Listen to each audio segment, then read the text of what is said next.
선지자와 왕 제48장. 힘으로 되지 아니하며 능으로도 되지 아니하고.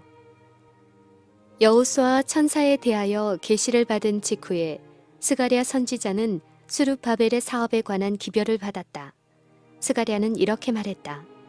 내게 말하던 천사가 다시 와서 나를 깨우니 마치 자는 사람이 깨우인 같더라.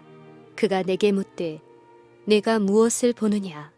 내가 대답하되 내가 보니 순금 등대가 있는데 그 꼭대기에 주발 같은 것이 있고 또 그 등대에 7 등잔이 있으며 그 등대 꼭대기 등잔에는 7 관이 있고 그 등대 곁에 2 감람나무가 있는데 하나는 그 주발 우편에 있고 하나는 그 좌편에 있나이다 하였다. 내게 말하는 천사에게 물어가로되 내 주여 이것들이 무엇이니이까? 그가 내게 일러 가로되 여호와께서 스룹바벨에게 하신 말씀이 이러하니라. 만군의 여호와께서 말씀하시되 이는 힘으로 되지 아니하며 능으로 되지 아니하고 오직 나의 신으로 되느니라. 내가 그에게 물어 가로되 등대 좌우의 2 감람나무는 무슨 뜻이니이까 하고 다시 그에게 물어 가로되 금 기름을 흘러내는 2 금관 옆에 있는 이 감람나무 2가지는 무슨 뜻이니이까? 가로되 이는 기름 발리운 자 2이니 온 세상에 주 앞에 모셔 섰는 자니라 하더라.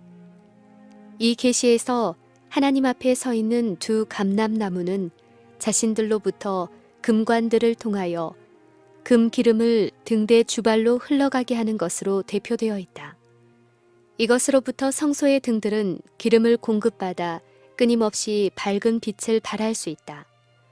그처럼 하나님 앞에 서 있는 기름 부음을 받은 자들에게서 하나님의 빛과 사랑과 능력의 충만함이 당신의 백성에게 전달되어 그들이 다른 사람들에게 빛과 기쁨과 상쾌함을 나누어 줄 수 있다.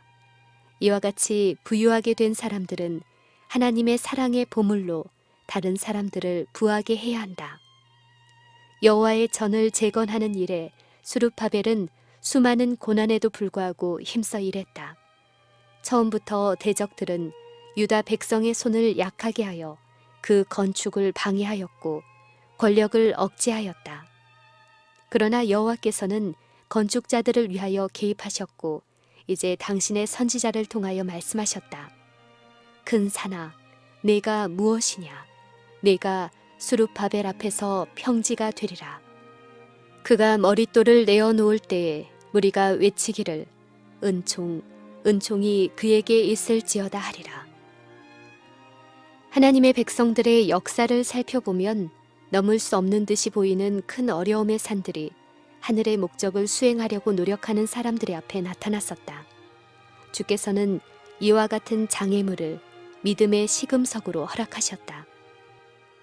우리가 사면으로 에워싸여 있는 그때가 바로 다른 모든 것보다도 하나님과 성령의 능력을 의지해야 할 때이다. 산 믿음을 활용한다는 것은 영적 능력을 증가시키고 흔들리지 않는 신뢰심을 개발한다는 의미이다.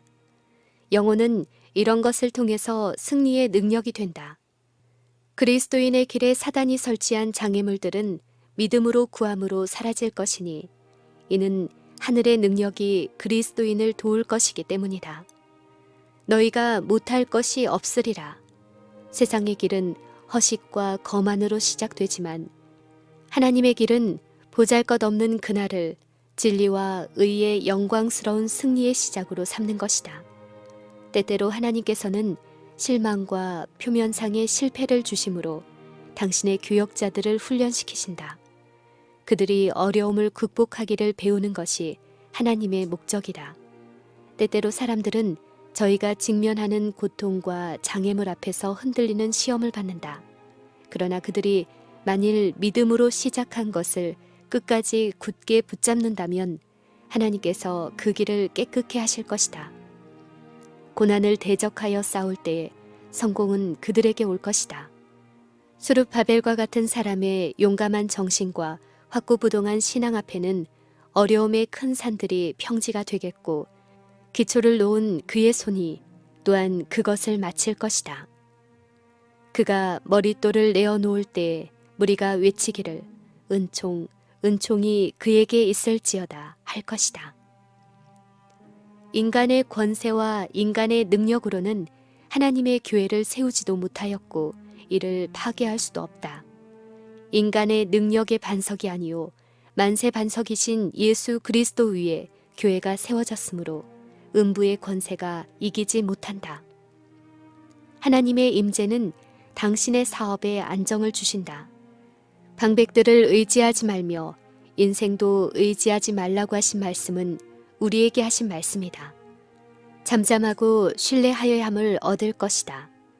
영원한 의의 원칙에 세워진 하나님의 영광스러운 사업은 결코 헛되지 않을 것이다.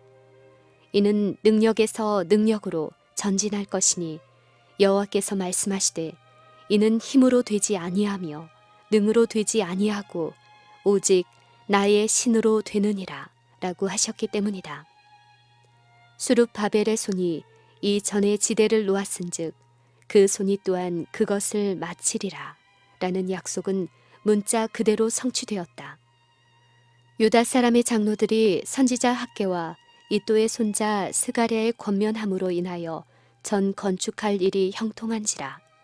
이스라엘 하나님의 명령과 바사왕 고레스와 다리오와 아닥사스다의 조서를 쫓아 전을 건축하며 피력하되 다리오 왕 6년 아달월 3일에 전을 피력하니라. 얼마 후에 복구된 성전을 봉헌하였다. 이스라엘 자손과 제사장들과 레위 사람들과 기타 사로잡혔던 자의 자손이 즐거이 하나님의 전 봉헌식을 행하였고 그들은 정월 14일에 유월절을 지켰다. 둘째 성전은 그 장엄함에 있어서 처음 성전에 미치지 못했고 처음 성전에서처럼 하나님의 임재가 눈에 보이는 표로 나타나 그것을 신성하게 하지도 아니하였다. 그 봉헌을 뚜렷하게 하는 초자연적인 능력도 나타나지도 아니하였다. 새로 지은 성소에는 영광의 구름이 가득하게 차는 것도 볼 수 없고 하늘에서 불이 내려와 제단 위에 희생 제물을 태우는 일도 없었다. 속죄소는 이 이상 지성소의 두 그룹 사이에 있지 아니하였고 법궤와 시은소와 두 증거판을 거기서 찾아볼 수 없었다. 여호와의 뜻을 묻는 제사장에게 하늘로부터 아무 표적도 나타나지 아니하였다. 그러나 이것이 여호와께서 선지자 학개로 말미암아 선언하신 성전이었다. 이 전의 나중 영광이 이전 영광보다 크리라. 만국을 진동시킬 것이며 만국의 보배가 이르리니 내가 영광으로 이 전에 충만케 하리라. 만군의 여호와의 말이니라. 여러 세기 동안 학자들은 학개에게 주신 하나님의 약속이 어디에서 성취되었는지를 알고자 노력하였다. 그러나 많은 사람들은 당신의 육체적 임재로 성전 경내를 신성하게 하신 만국의 보배 나사렛 예수의 초림에서 특별한 의미를 찾기를 단호히 거절하였다. 교만과 불신은 선지자의 말씀의 참뜻에 대하여 그들의 마음을 어둡게 하였다. 둘째 성전은 여호와의 영광의 구름으로가 아니요 그 안에 신성의 모든 충만이 육체로 거하시는 하나님 즉 육신으로 나타난 바 되신 하나님의 임재로 영광을 받았다. 당신의 지상 봉사의 시기 동안 그리스도께서 몸소 임재하심으로 영광을 받은 이 점에서만 둘째 성전이 영광에 있어서 첫째 성전보다 우월하였다. 나세렛 사람이 성전 마당에서 가르치시고 병 고치실 때 만국의 보배는 과연 당신의 성전에 오셨었다.